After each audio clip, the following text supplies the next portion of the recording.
নমস্কার, পম্পার ব্লগে সকলকে জানাই অনেক আমন্ত্রণ। অবশ্যই আপনারা ভালো আছেন, আমরাও ভালো আছি। শুভ সকাল। তো শুভ সকালের এক রাশ আমার বাগানে নতুন নতুন কিছু ফুল দিয়ে শুভকামনা জানালাম।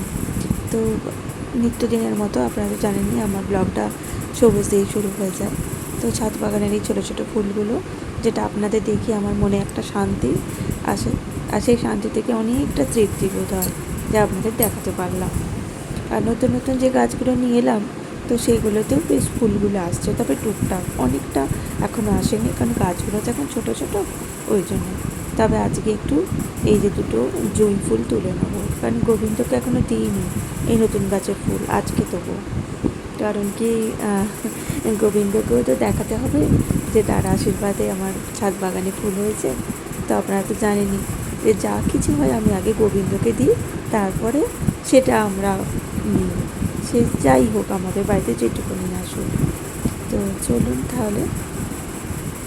তবে এই গাছটা না, আস্তে আস্তে সেদিনকে ঝড় হয়েছিল, অনেকটা ঝড়ের ফলে গাছটা অনেকটা খারাপ হয়ে গেছে। তো দেখি যতদিন ফুল হয়, তারপর নাহলে অন্য একটা কোনো গাছ বসিয়ে দেবো। আর এই যে টুকটাক করে ফুলগুলো হচ্ছে, তবে এক মনে হয় মাঝে মাঝে তুলবো না, রেখে দিই, কিন্তু সেই বিকেলের পড়ন্ত আলোতে এত ফুলগুলো খারাপ হয়ে যায়, তখন দেখে মনটা অনেকটা খারাপ হয়ে যায় যে এই রে, তুলে নিলেই তো ভালো হতো। তা এই তো সামনে গেল অক্ষয় তৃতীয়া, তো অক্ষয় তৃতীয়ারও অনেক অনেক শুভকামনা সবাইকে জানাই। সবার ঘরে মা লক্ষ্মী আর গোবিন্দর আশীর্বাদ থাকুক।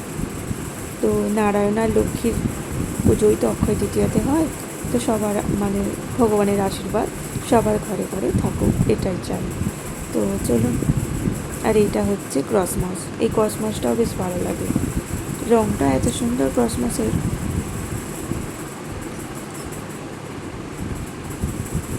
তবে এই ফুলগুলো যখন একটু রোদ লাগে, ঠিক যেন গোলাপ ফুলের মতো হয়ে যায়, তো বেশ ভালো লাগে দেখতে।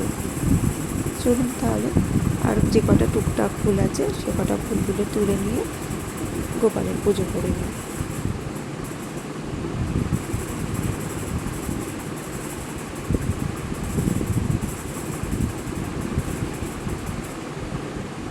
শীতকালে কিন্তু আপনি এর একটাও দেখা পাবেন না, যত দেখা পাবেন ঠিক গরমটা পড়লে, কারণ শীতকালে এঁকে না। আর এই গাছটা দেখেছেন, এই গাছটা না অনেকটা খারাপই হয়ে গেছে, তবে এগুলো কালেক্ট করে রেখে দিতে হবে, কারণ পরের বছর এটা শীতকালে আবার দরকার। তবে রজনীগন্ধার কিন্তু এখনও কোনো স্টিক আসেনি, তবে এর ভেতরে একটি নয়নতারা আছে। আমার ছাদ বাগানে এত নয়নতারা ফুল, কি বলবো। চলুন এই যে সকালবেলায় দেখিয়ে দিই আপনাদেরকে গোবিন্দকে,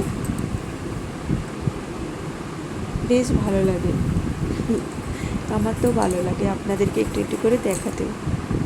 তবে অনেকেই হয়তো পছন্দ করেন না, রোজ হয়তো অনেকেই বিরক্ত হয়ে ওঠেন, তবে আমার কিন্তু বেশ লাগে। চলুন তাহলে সকালবেলাটা শুরু হয়ে যায়।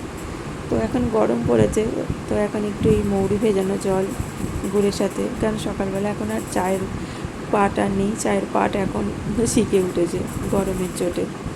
তো এই যে সকালটা এইভাবে শুরু হলো। চলুন দুপুরের বেলা রান্না করব, সেটা কিন্তু পরের ব্লগে দেখাবো। খুব ছোটো করে দিই। ভালো থাকবেন, সুস্থ থাকবেন। নমস্কার।